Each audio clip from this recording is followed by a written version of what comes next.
Advocate സുരേഷും നമ്മളോടൊപ്പമുണ്ട്. ആദ്യമേ സംസ്ഥാന അധ്യക്ഷൻ മാധ്യമങ്ങളെ അഭിസംബോധന ചെയ്യുന്നതായിരിക്കും. എല്ലാവർക്കും എൻ്റെ വിനീതമായ നമസ്കാരം. നാളെ ചില ട്രേഡ് യൂണിയൻസ്, നമ്മുടെ ലെഫ്റ്റിൻ്റെ CPM സപ്പോർട്ട് ചെയ്യുന്ന ട്രേഡ് യൂണിയൻസ് പണിമുടക്കിൻ്റെ ഒരു കോൾ അവർ പ്രഖ്യാപിച്ചിട്ടുണ്ട്. അതിനെക്കുറിച്ച് എനിക്ക് ഒന്നോ രണ്ടോ കാര്യങ്ങൾ പറയാനുണ്ട്, BJP പറയാനുണ്ട്. ഇവിടെ നമ്മുടെ നാട്ടിൽ എല്ലാവർക്കും അറിയാം എന്താണ് സംസ്ഥാന സർക്കാരിൻ്റെയും സ്റ്റേറ്റിൻ്റെയും ഇക്കണോമിക് സിറ്റുവേഷൻ എന്താണെന്ന് എല്ലാവർക്കും അറിയാം. വലിയ ഡീറ്റെയിലിൽ എനിക്ക് പറയേണ്ട ആവശ്യമില്ല. പക്ഷേ ആ ഒരു ഇക്കണോമിക് ഫെയിലിയറും ഒരു ഇക്കണോമിക് ക്രൈസിസിൻ്റെ ഒരു ഫലമാണ് നമ്മൾ ഇന്ന് ഇവിടുത്തെ ജനങ്ങൾ എക്സ്പീരിയൻസ് ചെയ്യുന്നത്. അത് ആരോഗ്യ മേഖലയാണോ, വിദ്യാഭ്യാസ മേഖലയാണോ, ഇവിടുത്തെ കർഷകരാണോ, അടിസ്ഥാന സൗകര്യ ഇൻഫ്രാസ്ട്രക്ചർ ഏരിയയിലാണോ, സംസ്ഥാന സർക്കാർ ഇന്ന് കടം വാങ്ങിച്ചിട്ട് ജീവിക്കുന്ന ഒരു സ്ഥിതിയിലാണ് നമ്മുടെ നാട്ടിനെ കൊണ്ടുവച്ചിരിക്കുന്നത്. ആശാ വർക്കേഴ്സ്, സർക്കാർ ജീവനക്കാർ, അവരുടെ പെൻഷൻ, അവരുടെ സാലറീസ് കൊടുക്കാൻ കഴിയാത്ത ഒരു സർക്കാരാണ് ഇവിടെ നമ്മൾ കാണുന്നത്. ഈ ഇക്കണോമിക് ഒരു ബാങ്ക്രപ്സിയുടെ സ്ഥിതിയാണ് നമ്മുടെ സ്റ്റേറ്റ് നമ്മൾ കാണുന്നതും മനസ്സിലാക്കുന്നതും. ഞാൻ സംസ്ഥാന പ്രസിഡന്റായ ആ ദിവസം ഒരു മുമ്പോട്ട് വെച്ച ഒരു കാഴ്ചപ്പാട്, ഒരു സെയിങ് ഇന്ന് ഞാൻ റിപ്പീറ്റ് ചെയ്യുന്നു. ഞങ്ങൾ വികസിത കേരളത്തിൽ വിശ്വസിക്കുന്ന ഒരു പാർട്ടിയാണ്, വികസിത കേരളം സൃഷ്ടിക്കാൻ ആഗ്രഹിക്കുന്ന ഒരു പാർട്ടിയാണ്. അതാണ് നമുക്ക് വേണ്ടതെന്ന് ജനങ്ങൾ പറയുന്നു. അതിനുവേണ്ടി ഒരു പ്രധാനപ്പെട്ട ഒരു ഫാക്ടർ അല്ലെങ്കിൽ ഒരു ഇക്വേഷനാണ് നിക്ഷേപം. ഇന്ന് ലോകത്തിൽ ടാലന്റ് ഉള്ള സ്ഥലത്തിലാണ് നിക്ഷേപം വരുന്നത്. Investment comes to talent. Talent പോകുന്നത് അവസരങ്ങൾ തേടിയിട്ട് ടാലന്റ് പോകുന്നു. അപ്പോൾ ഇൻവെസ്റ്റ്മെന്റ് വരുന്നത് ടാലന്റ് നോക്കിയിട്ട്, ടാലന്റ് പോകുന്നത് അവസരങ്ങൾ, ഓപ്പർച്യൂണിറ്റീസ് ഉള്ള സംസ്ഥാനത്തിലോ നാട്ടിലോ പോകുന്നു. ഇത് ഞാൻ പറയാൻ കാരണം, ഇന്ന് ലോകത്തിലും ഇന്ത്യയിൽ വേറെ സ്റ്റേറ്റ്സ് കോമ്പീറ്റ് ചെയ്യുമ്പോൾ, ഇൻവെസ്റ്റ്മെന്റ് വേണ്ടി കമ്പീറ്റ് ചെയ്യുമ്പോൾ, അവരുടെ ലോക്കൽ ഇക്കോണമീസിനെ എഫിഷ്യന്റ് ആക്കുമ്പോൾ, അവിടെ അവസരങ്ങൾ സൃഷ്ടിക്കുമ്പോൾ, കേരളം മാത്രം ഇന്നും ആ പഴയ തകർന്ന ഒരു രാഷ്ട്രീയം, പണിമുടക്ക്, ഇതിന്റെ മെസ്സേജ് എന്താണ്? ഇവിടെ നിക്ഷേപം വരില്ല, ഇവിടെ തൊഴിലവസരങ്ങൾ സൃഷ്ടിക്കില്ല. ഇന്ന് ലോകത്ത് വിട്ട് ഫാക്ടറീസ് എല്ലാം ചൈന പുറത്തു പോകുന്നു. വലിയ വലിയ ഫാക്ടറീസ് ഇന്ത്യയിൽ വരുന്നു. ഇന്ത്യയിലെ ഉത്തർപ്രദേശാണോ, തമിഴ്നാടാണോ, കർണാടകയാണോ, തെലങ്കാന കമ്പീറ്റ് ചെയ്യുന്നു.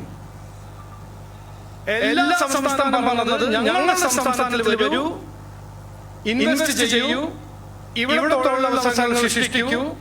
കാരണം ഞങ്ങളുടെ രാജ്യത്തിൽ, ഞങ്ങളുടെ സ്റ്റേറ്റിൽ ടാലന്റ് ഉണ്ട്, ഇക്കണോമിക് എഫിഷ്യൻസി ഉണ്ട്. പറഞ്ഞത് കംപ്ലീറ്റ് വിപരീതമായിട്ട് നമ്മൾ പറഞ്ഞത് ഇവിടെ പണിമുടക്കുണ്ട്, എഫിഷ്യൻസി ഇല്ല. പാർട്ടി സമരത്തിൻ്റെ എതിരെയല്ല, ട്രേഡ് യൂണിയനിസമിൻ്റെ എതിരെയല്ല. പക്ഷേ ഒരു വികസിത നാട് സൃഷ്ടിക്കാൻ പോവുകയാണെങ്കിൽ നമുക്ക് മനസ്സിലാക്കേണ്ടത്, ഇവിടുത്തെ കുട്ടികൾക്ക് അവസരങ്ങൾ സൃഷ്ടിക്കാൻ പുറത്തുനിന്ന് ഇൻവെസ്റ്റ്മെൻറ്റ് കൊണ്ടുവരണം. അതിന് ഒരു ഫ്രെയിംവർക്ക്, ഈ പണിമുടക്കുന്നതിൻ്റെ ഫ്രെയിംവർക്ക് അല്ല, പണി ഉണ്ടായമ തൊഴിലുണ്ടാക്കുന്ന ഒരു ഫ്രെയിം വർക്കാണ് നമ്മുടെ നാട്ടിന് വേണ്ടത്. രണ്ട് കാര്യം അവസാനത്ത് പറയുന്നു. കേരളത്തിൻ്റെ സ്ഥിതി എന്ന് പറയുമ്പോൾ ഇന്ത്യ രാജ്യത്തിൽ ഏറ്റവും കൂടുതൽ തൊഴിലില്ലായ്മയാണ് കേരളത്തിൽ. ഇന്ത്യ രാജ്യത്തിൽ ഏറ്റവും കൂടുതൽ വിലക്കയറ്റാണ് കേരളത്തിൽ. എന്നിട്ട് 4-5 ദിവസം മുമ്പേ ഇവിടുത്തെ CPMൻ്റെ സ്റ്റേറ്റ് സെക്രട്ടറി പറഞ്ഞു, ഞങ്ങൾ ചൈനയെക്കുറിച്ച് വലിയൊരു അഭിമാനമുള്ള ഒരു പാർട്ടിയാണെന്ന്. ആര്? CPM. അങ്ങനെ ഒരു അഭിമാനം ഉണ്ടെങ്കിൽ ചൈനയിൽ ഇത് നടക്കില്ലല്ലോ. ചൈന ഇന്ന് ലോകത്തിലെ ഒരു വലിയൊരു കമ്പറ്റീറ്റീവ് മാനുഫാക്ചറിങ് ഇക്കോണമി ആയിട്ട് മാറി. അവിടെ ഇങ്ങനെ പണിമുടക്കവും സമരവും ബിസിനസ്സിൻ്റെ എതിരെ പണിയെടുക്കുന്ന സർക്കാരല്ലല്ലോ. അപ്പോൾ ഞാൻ പറയാൻ ആഗ്രഹിക്കുന്നത്, CPM അങ്ങനെ ചൈനയിൽ നിന്ന് പഠിക്കുകയാണെങ്കിൽ ഇത് പഠിക്കണം. അവിടെ തൊഴിൽ അവരെങ്ങനെയാണ് സൃഷ്ടിക്കുന്നത്, അവിടെ എങ്ങനെയാണ് ഗ്ലോബൽ ഇൻഡസ്ട്രീസിൽ നിന്ന് ഇൻവെസ്റ്റ്മെൻറ്റ് കൊണ്ടുവരുന്നത്. അത് ഇന്ത്യ ചെയ്യുമ്പോൾ കേരളം അതിൻ്റെ ഒരു ഭാഗമായിട്ട് നമ്മൾ മുമ്പോട്ട് പോകണം.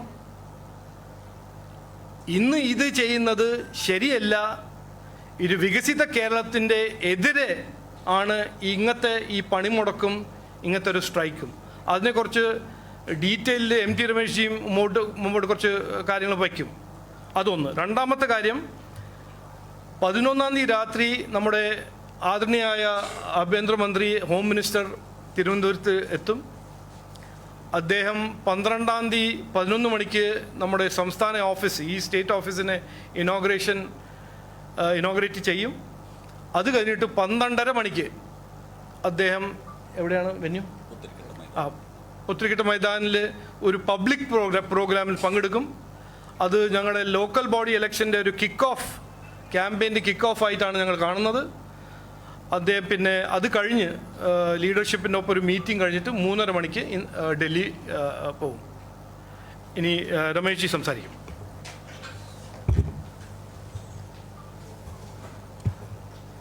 നമസ്കാരം. ദേശീയ പണിമുടക്ക് എന്ന പേരിൽ കേരളത്തിൽ അപ്രഖ്യാപിതമായ ബന്ദ് നടത്താനാണ് സംസ്ഥാന സർക്കാർ ശ്രമിക്കുന്നത്. ഈ പണിമുടക്കും ബന്ധം ഒരു സർക്കാർ സ്പോൺസേഡ് ബന്ദാണ്. സർക്കാരിൻ്റെ എല്ലാ സംവിധാനങ്ങളും ഉപയോഗപ്പെടുത്തി കേരളത്തെ സ്തംഭിപ്പിക്കുവാൻ ഒരു ഗവൺമെൻറ് തന്നെ നേതൃത്വം കൊടുക്കുന്നത് അങ്ങേയറ്റം ജനവിരുദ്ധമാണ്, രാജ്യ താൽപ്പര്യത്തിനെതിരുമാണ്. ഒരു ദിവസം കേരളം സ്തംഭിക്കപ്പെടുമ്പോൾ 600 മുതൽ 1000 കോടി വരെയാണ് കേരളത്തിൻ്റെ സാമ്പത്തിക നഷ്ടമായിട്ട് കണക്കാക്കപ്പെടുന്നത്. ഇത്രയും വലിയൊരു സാമ്പത്തിക നഷ്ടം കേരളത്തെപ്പോലുള്ള സംസ്ഥാനത്തിന് താങ്ങാനാവുന്നതിനും അപ്പുറത്താണ്. അതിന് ഗവൺമെൻറ് തന്നെ നേതൃത്വം കൊടുക്കുക എന്ന് പറയുന്നത് കേരളത്തിലെ ജനങ്ങളോടുള്ള യുദ്ധപ്രഖ്യാപനമാണ്.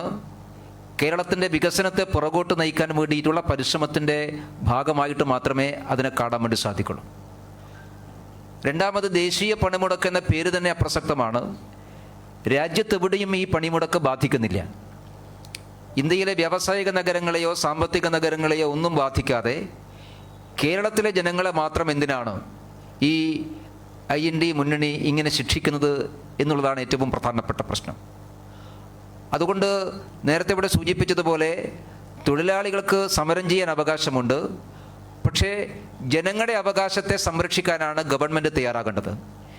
ജനങ്ങളുടെ സഞ്ചാര സ്വാതന്ത്ര്യത്തെയും തൊഴിലെടുക്കാനുള്ള അവകാശത്തെയും സംരക്ഷിക്കുക എന്നുള്ളതാണ് ഒരു ഗവൺമെൻറ് തയ്യാറാകേണ്ടത്. അതുകൊണ്ട് ഈ പണിമുടക്കിനെ നേരിടാൻ ഗവൺമെൻറ് തയ്യാറാകണമെന്ന് BJP ആവശ്യപ്പെടുകയാണ്. പണിമുടക്കുന്ന തൊഴിലാളികൾക്ക് ഡയസ്നോൺ ഏർപ്പെടുത്താൻ സർക്കാർ തയ്യാറാകണം. തൊഴിലാളികൾ പണിമുടക്കുമ്പോൾ പണിമുടക്കി ശമ്പളം മേടിക്കുക എന്നുള്ള അങ്ങേയറ്റം വിചിത്രപരമായ കാര്യമാണ് കേരളത്തിലുള്ളത്. അതുകൊണ്ട് പണിമുടക്കുന്ന തൊഴിലാളികൾക്ക് ഡയസ്നോൺ ഏർപ്പെടുത്താൻ സംസ്ഥാന സർക്കാർ തയ്യാറാകണമെന്ന് BJP ആവശ്യപ്പെടുകയാണ്. മാത്രമല്ല, ഈ പണിമുടക്കിന് ആഹ്വാനം ചെയ്യുന്ന തൊഴിലാളി സംഘടനകൾ എന്താവശ്യത്തിന് വേണ്ടിയിട്ടാണ് പണിമുടക്കിന് ആഹ്വാനം ചെയ്യുന്നത് എന്ന് വ്യക്തമാക്കാൻ തയ്യാറാകണം. ദേശീയ തൊഴിൽ നിയമത്തിൽ ഏതിനോടാണ് അവരുടെ എതിർപ്പുള്ളത് അതിപ്പോഴും വ്യക്തമാക്കാൻ തയ്യാറായിട്ടില്ല. ദീർഘമായിട്ടുള്ള ചർച്ചകൾക്കും ആവശ്യമായിട്ടുള്ള കൂടിയാലോചനകൾക്കും പാർലമെൻ്ററി ഡിബേറ്റുകൾക്കും ഏറ്റവും അവസാനം തൊഴിലാളി സംഘടനകളുമായിട്ടുള്ള ഒന്നിലേറെ പ്രാവശ്യമുള്ള ചർച്ചകൾക്കും ശേഷമാണ് 2019 2020 ദേശീയ തൊഴിൽ നിയമം നടപ്പിൽ വന്നത്. രാജ്യത്ത് കഴിഞ്ഞ അരനൂറ്റാണ്ട് കാലമായി നിലവിലുള്ള 44 നിയമങ്ങളെ ക്രോഡീകരിച്ചുകൊണ്ട് ആണ് ഈ നിയമം നിലവിൽ വന്നിട്ടുള്ളത്. ആ നിയമത്തെ ലോകം മുഴുവനും വീക്ഷിച്ചത് ചരിത്രപരമായിട്ടുള്ള തീരുമാനമെന്നാണ്.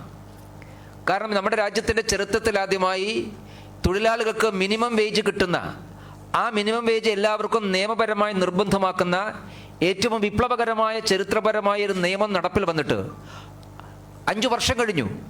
ഈ 5 വർഷം കഴിഞ്ഞിട്ടും ഇപ്പോഴും ആ നിയമത്തിൻ്റെ പേരിൽ ആളുകളെ പണിമുടക്കിന് ആഹ്വാനം ചെയ്യുന്നത് എന്തിൻ്റെ പേരിലാണ്? അതുകൊണ്ട് സത്യത്തിൽ ഈ പണിമുടക്കിന് ആഹ്വാനം ചെയ്ത തൊഴിലാളി സംഘടനകളും രാഷ്ട്രീയ നേതൃത്വവും അത് സംബന്ധിച്ചുള്ള വിശദീകരണം കൊടുക്കാൻ തയ്യാറാവേണ്ടതാണ്. അതുകൊണ്ട് ജനങ്ങളുടെ സഞ്ചാര സ്വാതന്ത്ര്യം സംരക്ഷിക്കാൻ സർക്കാർ ഇടപെടണം. KSRTC ബസ്സുകളും സ്വകാര്യ വാഹനങ്ങളുമെല്ലാം തടഞ്ഞാൽ ആ വാഹനങ്ങളിൽ യാത്ര ചെയ്യുന്നവരെ സംരക്ഷിക്കാൻ ഗവൺമെൻറ് തയ്യാറാവണം. നാളെ ഈ ജോലി ചെയ്യാൻ വരുന്നവർക്ക് ആവശ്യമായ സംരക്ഷണം ഏർപ്പെടുത്താൻ വേണ്ടി തയ്യാറാവണം. അതുകൊണ്ട് സർക്കാർ ചെയ്യേണ്ടത് പണിമുടക്കുന്നവരെയല്ല സംരക്ഷിക്കേണ്ടത്, പണിമുടക്കിന് ആഹ്വാനം ചെയ്യുന്ന തൊഴിലാളി സംഘടനകളിൽ നിന്ന് ജനങ്ങളുടെ സഞ്ചാര സ്വാതന്ത്ര്യവും തൊഴിലെടുക്കാനുള്ള അവകാശവും സംരക്ഷിക്കാൻ പിണറായി വിജയൻ്റെ ഗവൺമെൻറ് തയ്യാറാകണം. കേരളത്തിന് വരുന്ന ഈ വലിയ സാമ്പത്തിക നഷ്ടം പണിമുടക്ക് ആഹ്വാനം ചെയ്ത തൊഴിലാളി സംഘടനാ നേതാക്കന്മാരെന്ന് ഈടാക്കാൻ സംസ്ഥാന സർക്കാർ തയ്യാറാകണമെന്നുകൂടി BJP ആവശ്യപ്പെടുകയാണ്. അതുകൊണ്ട് ഈ നിലപാട് അവസാനിപ്പിക്കണം. ശക്തമായുള്ള പ്രതിഷേധം BJP രേഖപ്പെടുത്തുകയാണ്. സർക്കാർ ഈ പണിമുടക്ക് ആഹ്വാനത്തിന് പുറകോട്ട് പോകാൻ തയ്യാറാകണമെന്ന് BJP ആവശ്യപ്പെടുകയാണ്.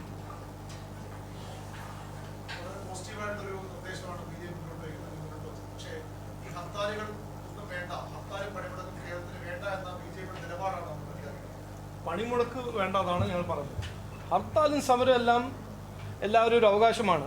ട്രേഡ് യൂണിയൻസും ഉണ്ടാവണം, അതെല്ലാം ശരിയാണ്. പക്ഷേ ഈ നാടിൻ്റെ ഇക്കണോമിക് പ്രൊഡക്ടിവിറ്റിയും ഇക്കണോമിക് എഫിഷ്യൻസിനെ ബാധിക്കുന്ന ഒന്നും ചെയ്യാൻ പാടില്ല എന്ന്, അതും സംസ്ഥാന സർക്കാർ അതിന് സപ്പോർട്ട് ചെയ്യാൻ പാടില്ല എന്നാണ് ഞങ്ങൾ പറയാൻ ആഗ്രഹിക്കുന്നത്. അല്ല, അതിൽ ഞങ്ങൾ വ്യത്യാസം കാണുന്നുണ്ട്. സമരവും പണിമുടക്കലിൽ വ്യത്യാസമുണ്ട്. പ്രൊട്ടസ്റ്റ് ചെയ്യാം, അത് എല്ലാവരും അവകാശമാണ്, അത് കോൺസ്റ്റിറ്റ്യൂഷനിൽ എഴുതി വെച്ചൊരു അവകാശമാണ്. പക്ഷേ ഇവിടെ ഒരു ആൻറ്റി ഇൻവെസ്റ്റർ സെൻറ്റിമെൻറ്റ് നിർത്തി നിക്ഷേപത്തിനെ ബാധിക്കുന്ന ഒരു രീതിയും ഒരു പോളിസിയും സംസ്ഥാന സർക്കാർ ചെയ്യാൻ പാടില്ല എന്നാണ് ഞങ്ങൾ പറയുന്നത്. അതെ, അതല്ല ഇതിൽ ഒരു സ്റ്റേറ്റ് നമ്മൾ കാണുന്നതാണ്. തിരുവനന്തപുരം മെഡിക്കൽ ഹോസ്പിറ്റലിൽ എക്യുപ്മെൻറ്റ് വാങ്ങാൻ കാശില്ലാത്ത സമയത്ത് ഇക്കോണമീനെ മുമ്പോട്ട് കൊണ്ടുപോകല്ലേ ചെയ്യേണ്ടത്? അതല്ലേ സ്റ്റേറ്റ് സംസ്ഥാന സർക്കാരിൻ്റെ കടമ, ഡ്യൂട്ടി അതല്ലേ?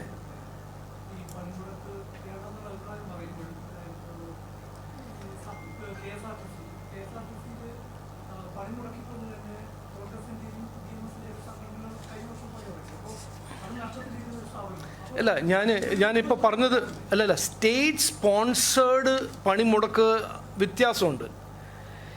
ട്രേഡ് യൂണിയൻസ് അവരുടെ അവകാശത്തിന് വേണ്ടി മുമ്പോട്ട് വയ്ക്കുമ്പോൾ അതിൻ്റെ ഒരു ഹർത്താലും സമരവും ഒരു സ്റ്റേറ്റ് സ്പോൺസേഡ് പണിമുടക്കൽ വ്യത്യാസമുണ്ട്. അത് ചെയ്യുന്ന സ്റ്റേറ്റ് ഏത് സ്റ്റേറ്റാണ്?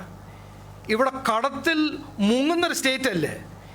ഇവിടെ നമ്മൾ പറയുന്നത് ഇക്കോണമി നമ്മൾ മുമ്പോട്ട് അല്ലേ കൊണ്ടുവന്നത്, ഇവിടെ ഇൻവെസ്റ്റ്മെൻ്റ് അല്ലേ വരേണ്ടത്. ഈ ഇങ്ങനൊരു ഹൈ അൺഎംപ്ലോയ്മെൻറ്റ് റേറ്റ് ഉള്ളൊരു സ്റ്റേറ്റിൽ എന്തായിരിക്കണം ഏറ്റവും പ്രധാനപ്പെട്ട ഒരു പോളിസി ഗോളും ഒബ്ജക്റ്റീവും? ഇവിടെ തൊഴിലുണ്ടാക്കുക, ഇൻവെസ്റ്റ്മെൻറ്റ് കൊണ്ടുവരിക. അപ്പോൾ അതല്ലേ ഏറ്റവും പ്രധാനപ്പെട്ട സംസ്ഥാന സർക്കാരിൻ്റെ മെസ്സേജ്. പക്ഷേ നമ്മൾ കാണുന്നത് എന്താണ്? സ്റ്റേറ്റ് സ്പോൺസേഡ് പണിമുടക്ക്. ഇത് 4 കൊല്ലത്തിന് ചെയ്തില്ലല്ലോ.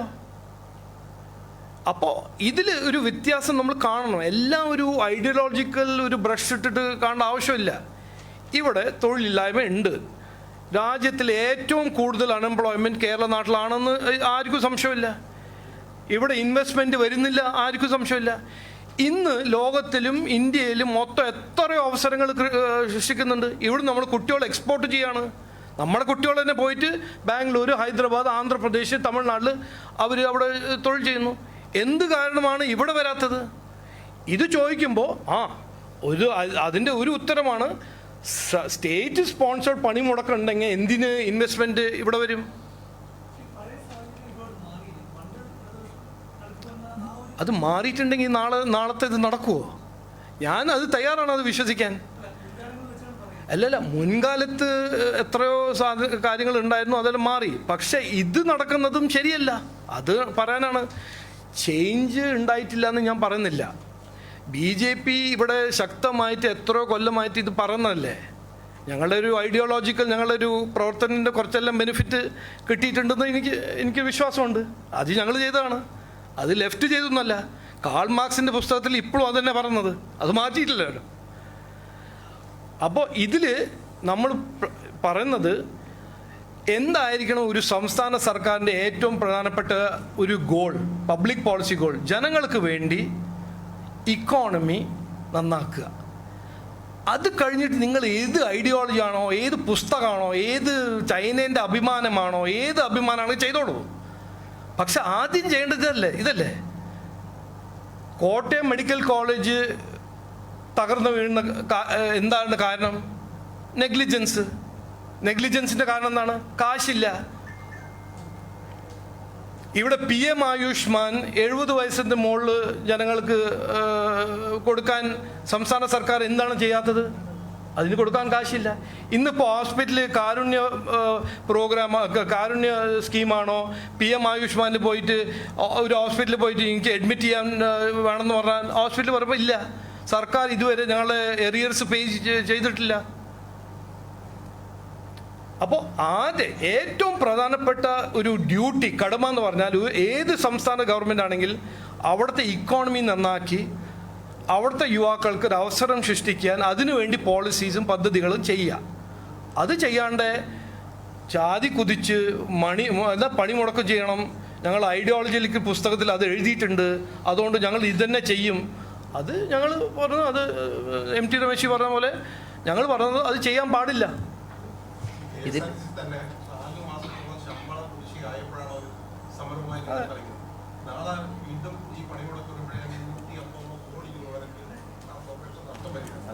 പിന്നെ ഈ സമരം നടത്തുന്ന നെല്ല് സംഭരിക്കുന്നവർക്ക് ഒന്നും കൊടുക്കുന്നില്ല. സംസ്ഥാന സർക്കാരിന്റെ കുഴപ്പം. കയറ് ഫാക്ടറിയിൽ അടച്ചുപോകും, കശുവണ്ടി ഫാക്ടറിയിൽ അടച്ചുപോകും, SSK ജീവനക്കാർക്ക് ഒന്നും കൊടുക്കാനില്ല. ഇതിന്റെ 10,000-ഓളം പേര് ഈ അവസ്ഥയിലാണ് സർക്കാർ സമരമാക്കി. ഇതിൽ സമരം ചെയ്യാൻ തൊഴിലാളികൾക്കുള്ള അവകാശം പോലെ തന്നെയാണ് പണിയെടുക്കാൻ ജനങ്ങൾക്കുള്ള അവകാശം. സർക്കാർ ജനങ്ങളോടൊപ്പമാണ് നിൽക്കേണ്ടത്. പക്ഷെ നിർഭാഗ്യവശാൽ കേരളത്തിൽ കഴിഞ്ഞ ദിവസം മുഖ്യമന്ത്രി പരസ്യമായിട്ട് നടത്തിയിട്ടുള്ളത് പണിമുടക്കിന് ആഹ്വാനമാണ്. മുഖ്യമന്ത്രി പണിമുടക്കിന് ആഹ്വാനം ചെയ്യുമ്പോൾ അദ്ദേഹം ചെയ്യേണ്ട മിനിമം കാര്യങ്ങൾ ചെയ്യണ്ടേ? കഴിഞ്ഞ 45 മാസമായി കേരളത്തിൽ സർക്കാർ ജീവനക്കാരുടെ ക്ഷാമബത്ത DA കുടിശ്ശിക കൊടുത്തിട്ടുണ്ട്. ഏതാണ്ട് 10,000 കോടിയാണ് ആ DA കുടിശ്ശിക. അത് കൊടുത്തിട്ട് സർക്കാർ ജീവനക്കാരുടെ താല്പര്യം സംരക്ഷിച്ചിട്ട് വേണ്ടേ ഈ മുഖ്യമന്ത്രി പണിമുടക്ക് ആഹ്വാനം ചെയ്യേണ്ടത്? കേരളത്തിൽ നേരത്തെ ഇവിടെ നിങ്ങളുടെ ചൂണ്ടിക്കാണിച്ച പോലെ KSRTC ജീവനക്കാരുടെ ശമ്പളവും ഇല്ല, പെൻഷനും ഇല്ല. അത് കൊടുക്കാൻ ഈ സർക്കാരിന് സാധിക്കുന്നില്ല. കേരളത്തിലെ എല്ലാ സർക്കാർ സ്ഥാപനങ്ങളും പൊതുമേഖലാ സ്ഥാപനങ്ങളും പിൻവാതിൽ നിയമനമാണ്. പിന്നെ ഏത് കരാർ ജീവനക്കാരെ നിയമിക്കുന്നതിനായിട്ടാണ് ഈ സംസ്ഥാന സർക്കാർ സമരം ചെയ്യാൻ വേണ്ടി പോകുന്നത്? ഇന്ത്യയിൽ ഏറ്റവും കൂടുതൽ പിൻവാതിൽ നിയമനം നടക്കുന്ന സംസ്ഥാനം കേരളമാണ്. കരാർ അടിസ്ഥാനത്തിലാണ് എല്ലാവരും ജോലി കൊടുക്കുന്നത്. ഇത് തന്നെ രാഷ്ട്രീയ താല്പര്യത്തിൻ്റെ പുറത്താണ് ഈ കരാർ നിയമനങ്ങൾ. ഇന്ത്യ രാജ്യത്ത് എവിടെയും രാഷ്ട്രീയ താല്പര്യത്തെ പുറത്ത് ബന്ധുക്കളെയും കുടുംബാംഗങ്ങളെയും കരാർ നിയമത്തിന് വേണ്ടി പിൻവാതിൽ നിയമനം നടത്തുന്നില്ല. അത് നടത്തുന്ന മന്ത്രിമാരുടെയും CPM നേതാക്കന്മാരുടെയും ബന്ധുക്കളെ കരാർ അടിസ്ഥാനത്തിൽ പിൻവാതിൽ നിയമനം നടത്തുന്ന ഒരു ഗവൺമെൻറ്, കേന്ദ്ര ഗവൺമെൻറ്റിനായിട്ട് എന്തടിസ്ഥാനത്തിലാണ് സമരം ചെയ്യുന്നത്? അതുകൊണ്ട് സംസ്ഥാന സർക്കാർ ചെയ്യേണ്ടത് സമരം ചെയ്യുന്നതിന് മുമ്പ് കേരളത്തിലെ തൊഴിലാളികളുടെയും ജീവനക്കാരുടെയും താല്പര്യം സംരക്ഷിച്ചിട്ട് വേണം ഇവർ സമരം ചെയ്യേണ്ടത്. അതിനാണ് മുഖ്യമന്ത്രി തയ്യാറാക്കേണ്ടത്. മുഖ്യമന്ത്രി കേന്ദ്ര സർക്കാരിനായിട്ട് രാഷ്ട്രീയ സമരമല്ല, കേരളത്തിലെ ജനങ്ങളുടെ താല്പര്യം സംരക്ഷിച്ച ശേഷമാണ് അദ്ദേഹം സമരരംഗത്തിറങ്ങേണ്ടത്. അതാണ് BJP ആവശ്യപ്പെടുന്നത്.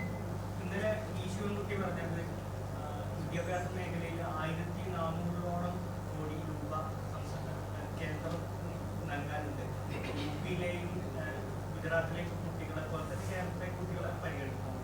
അതേ അർത്ഥത്തിൽ വ്യത്യസ്ത മേഖലയിൽ കേന്ദ്രം പണം നൽകാനുണ്ടെന്നാണ് സംസ്ഥാന സർക്കാരിന്റെ വാദം. ആ രീതിയിൽ പണം കിട്ടാത്തത് കൊണ്ടാണ് നിലവിൽ സാമ്പത്തിക പ്രതിസന്ധി ഉണ്ടാകുന്നതെന്നൊക്കെയാണ് സംസ്ഥാന സർക്കാർ പറഞ്ഞത്. കേന്ദ്രം പറയുന്ന പദ്ധതി നടപ്പിലാക്കിയാൽ പൈസയും കിട്ടും. പണം മതി, പദ്ധതി വേണ്ട എന്ന് പറഞ്ഞാൽ എങ്ങനെയാണ് നടക്കുക? എന്താണ് PMC പദ്ധതിയിൽ കേരളം ഒപ്പിടാത്തത്? PMC പദ്ധതി കേരളം ഒപ്പിട്ടാൽ കേരളത്തിന് പൈസ കിട്ടും. ഞങ്ങൾക്ക് പണം മാത്രം മതി, കേന്ദ്രത്തിൻ്റെ പദ്ധതിയൊന്നും വേണ്ട എന്ന് പറഞ്ഞാൽ അത് നടപ്പിലാകില്ല എന്ന് ശിവൻകുട്ടി മനസ്സിലാക്കിയാൽ മതി. അതേതാണ് നടപ്പിലുള്ള കാര്യമല്ല. പണം കിട്ടണമെങ്കിൽ പദ്ധതി നടപ്പിലാക്കണം.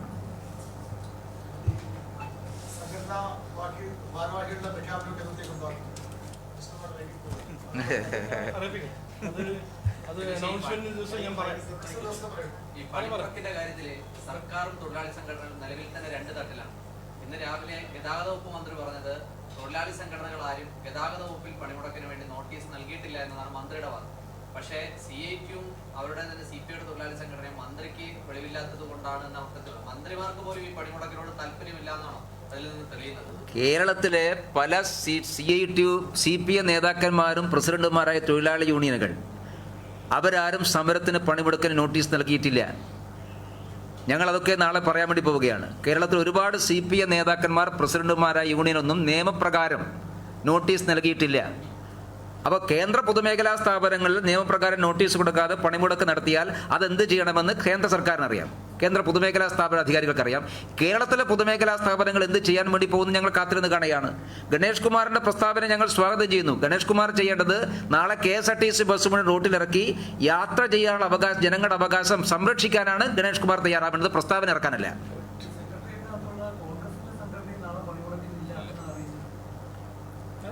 ആ മുന്നണി കേരളത്തിൽ 2 അഭിപ്രായമാണല്ലോ എല്ലാ കാര്യത്തിലും, അതങ്ങനെയാണല്ലോ.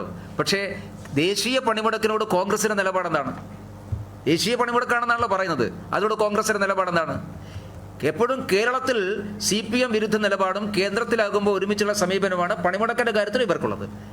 നിലപാട് വ്യക്തമാക്കേണ്ടത് VD സതീശല്ല, നിലപാട് വ്യക്തമാണത് അഖിലേന്ത്യാ കോൺഗ്രസ് കമ്മിറ്റിയാണ്. അവർ ഈ പണിമുടക്കിന് അനുകൂലിക്കുന്നുണ്ടോ ഇല്ലയോ എന്ന് അവർ വ്യക്തമാക്കണം. എല്ലാ കാര്യവും ഒറ്റ പത്രസമ്മേളനത്തിൽ പറയണം. ഉണ്ടല്ലോ എൻ്റെ ഡീറ്റെയിൽസ് എല്ലാം കൂടെ പറയാം. അപ്പോൾ എല്ലാവർക്കും നമസ്കാരം, എല്ലാവർക്കും നന്ദി.